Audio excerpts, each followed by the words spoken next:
Dear student, क्या आप English literature के विद्यार्थी हैं और आप इंग्लिश लिटरेचर को इनफैक्ट वास्तव में सीखना चाहते हैं? तो ये जो मैं आपको एक सीरीज दे रहा हूँ, इस सीरीज में मैं सभी लगभग जो जितने फेमस राइटर हैं इंग्लिश के, उनका मैं एक शॉर्ट इंट्रोडक्शन आपको बता रहा हूँ। ये लोग कौन थे, क्या थे, इनके जीवन का बहुत ही शॉर्ट नोट दे रहा हूँ। ये अधिकतम 4 से 5 मिनट का होता है। 4-5 मिनट में आप उस राइटर के बारे में, इंग्लिश लिटरेचर के उस राइटर के बारे में आप पूरी तरीके से अवेयर हो जाएंगे। तो आइए देखते हैं, इसमें आज जिस राइटर को हम सीखने जा रहे हैं, जिस राइटर के बारे में हम जानना चाहते हैं, वो राइटर हैं जेन ऑस्टिन। और इनका जो एज थी, ये किस एज में थी, तो ये द रोमांटिक पीरियड की थी। ये रोमांटिक पीरियड में इन्होंने अपना राइटिंग शुरू किया था। रोमांटिक पीरियड होता क्या है? रोमांटिक काल में भावनाओं, कल्पना, प्रकृति और व्यक्तिगत स्वतंत्रता पर जोर दिया गया था। देखिए, होता क्या है कि रोमांटिसिज्म का मतलब ही होता है कि आप अपनी भावनाओं को सोचते हैं। जो प्यार करता है वो केवल वो ये सोचता है कि मेरी ही भावना सर्वोपरि है और किसी की मान, मर्यादा, इज्जत, वैल्यू का कोई इंपॉर्टेंस नहीं है। हम जो चाहते हैं, हम जिसे चाहते हैं वो मिलना चाहिए। तो ये चीज इसी में दिया गया है। व्यक्तिगत स्वतंत्रता पर जोर दिया गया था।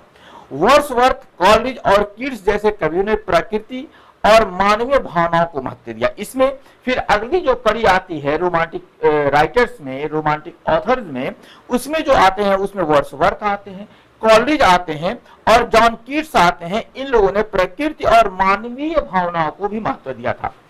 इसमें प्रोज राइटर में, नॉवेलिस्ट में सबसे मशहूर नॉवेलिस्ट आती हैं महिला में जेन ऑस्टिन, जो ये लेडीज हैं। तो इनके बारे में जान लीजिए कि इनका एक शॉर्ट इंट्रोडक्शन देख लीजिए कि इंग्लिश इतिहास की सबसे प्रसिद्ध महिला नॉवेलिस्ट थी। ये आपको स्क्रीन पे दिखाई दे रहा है कि ये सबसे प्रसिद्ध महिला नॉवेलिस्ट थी।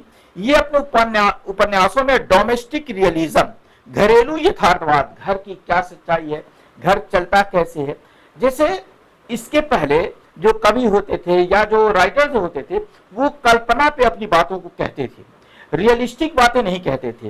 वास्तव में धरातल पे क्या है उन बातों का वर्णन नहीं करते थे। तो इसमें इन्होंने, अर्थात जेन ऑस्टिन ने, जो महिला नॉवेलिस्ट थी, उन्होंने अपने उपन्यास में घरेलू बातों को, घर की सच्चाइयों को लाके प्रस्तुत किया था। उसमें विशेष प्रकार से था, विट था और आयरनी था के लिए जानी जाती हैं। इसमें बहुत विट और आयरनी का प्रयोग करके उन्होंने एक शानदार चीज इसमें प्रस्तुत किया था। तो ये चीज आ जाती है, इसको आप देखेंगे। आगे आता है लाइफ। ऑस्टिन का जन्म हैम्पशायर के एक पादरी के घर में हुआ था।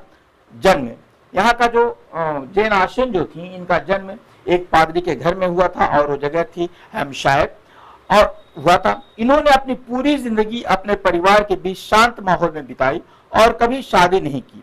वे छोटे छोटे कागजों पर नावल लिखती थीं और जब कोई कमरे में आता था तो उन्हें छुपा देती थी।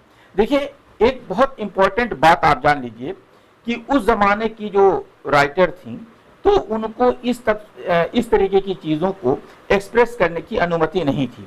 तो छोटे छोटे कागजों पर अपनी नावल लिखती थी और जब कोई आ जाता था कि क्या कर रही हो तो उसको वो छुपा देती थी।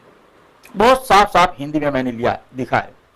इनके मेजर वर्क्स की अगर आप बात करते हैं तो इनके नॉवेल्स का मुख्य विषय होता था मिडिल क्लास परिवारों की शादियां, सामाजिक प्रतिष्ठा और महिलाओं की आर्थिक निर्भरता। देखिए, जैसे मिडिल क्लास में किस तरीके से शादी होती है, शादी का क्या इंतजाम होता है, कैसे लोग शादी को व्यवस्थित करते हैं या शादी को कैसे अरेंज करते हैं। बात थोड़ा सा अरेंज भी ये समझिएगा कि अरेंज से केवल ये नहीं कि बारात आएगी, यहाँ से शादी होगी, ये खाना बनेगा, ये नहीं, बल्कि शादी को कैसे सेटल किया जाता है, कैसे जो है एक मंगनी का जो तरीका होता है वो कैसे एक दूसरे का रिश्ता भेजा जाता है, उन बातों पे इन्होंने बहुत ही गहराई से नजर डाली है। तो ये चीज इसमें उन्होंने प्रस्तुत किया है। और दूसरी चीज ये थी सामाजिक प्रतिष्ठा। लोग अपनी वैल्यू को बहुत इंपॉर्टेंट देते कि हम बड़े परिवार से हैं, हमारी ये वैल्यू है, हम इतने ऊंचे हैं, ऐसे हैं, वैसे हैं। ये बात सभी नॉवेलिस्ट में देखिएगा। जैसे अगर आप शेक्सपियर को पढ़िएगा तो शेक्सपियर में भी जो है मर्चेंट ऑफ वेनिस में, मर्चेंट ऑफ वेनिस में भी इसी तरीके की बात आती है। और उससे पहले एक और ये है, इस वक्त मेरे दिमाग पे नहीं आ रही है, उसमें भी जब उसका जो हीरो होता है वो आता है उसके पास, तब वो बताता है कि मैं एक ऊंचे परिवार से हूँ। ओथेलो भी एक ऊंचे मिनिस्टर की लड़की से प्यार करता है, और जब वो प्यार करता है तो कहते हैं कि तुम ऐसे आदमी हो, तुमसे मेरी लड़की शादी करेगी। फिर बाद में पता लगता है कि वो भी एक शाही परिवार से संबंध रखता है, तो वो उसमें बता दिया जाता है कि ये शाही परिवार से, अर्थात लोगों को ऊंचे लोगों से ही मेल मिलाप की अनुमति थी। तो ये चीज उसमें दिखाया गया है। तो वही चीज सामाजिक प्रतिष्ठा की बात होती है, और महिलाओं की आर्थिक निर्भरता, मतलब महिला आर्थिक रूप से कितनी निर्भर है, इस पे वो वर्णन करती है। प्राइड एंड प्रेजुडिस इनकी एक बहुत ही मशहूर नावल है, 1813 में लिखी गई थी। इनका सबसे लोकप्रिय नावल है। यह एलिजाबेथ बेनेट और मिस्टर डार्सी की कहानी है, जो अपने अहंकार, प्राइड और पूर्वाग्रह, प्रेजुडिस, ध्यान दीजिएगा, पूर्वाग्रह के माने होता है या प्रेजुडिस के माने होता है गलतफहमी। ये एक चलता फिरता शब्द है। पूर्वाग्रह के माने गलतफहमी के होता है कि आदमी को एक दूसरे के बारे में गलतफहमी होती है कि वो क्या है और वो क्या है। तो उस गलतफहमी के बारे में इसमें दिखाया गया है। को छोड़कर अंत में एक दूसरे से प्यार करने लगते हैं। इसकी ओपनिंग लाइन बहुत फेमस है, it is a truth universally knowledge that a single man in a possession of a good Fortune must be in want of wife. तो इसमें ये एक बात कही गई है कि ये बहुत जो है कटु सत्य है कि एक आदमी को एक पत्नी चाहिए, हर हाल में एक पत्नी चाहिए। इसी आधार पे इस बात को कहा गया है। उनकी दूसरी जो नावल है सेंस एंड सेंसिबिलिटी, अगली नावल है इमा, और इसके जो है मैन्सफील्ड पार्क है, और परसुएशन है, और नॉर्थ एंगर अबे है। ये उनके कुछ मशहूर और जो है वर्क हैं, कृतियां हैं। अगर आप थोड़ा सा एग्जाम फैक्ट में जानना चाहते हैं, जो ट्रिक जानना चाहते हैं, तो सर वॉल्टर स्कॉट ने इनकी लेखन शैली की तारीफ करते हुए कहा था कि इनके पास 3 से 4 इंच के हाथी दांत के टुकड़े पर बारीक नक्काशी करने जैसी अद्भुत कला है। जैसे देखिए, उस समय जो नक्काशी होती थी वो हाथी के दांत पर होती थी।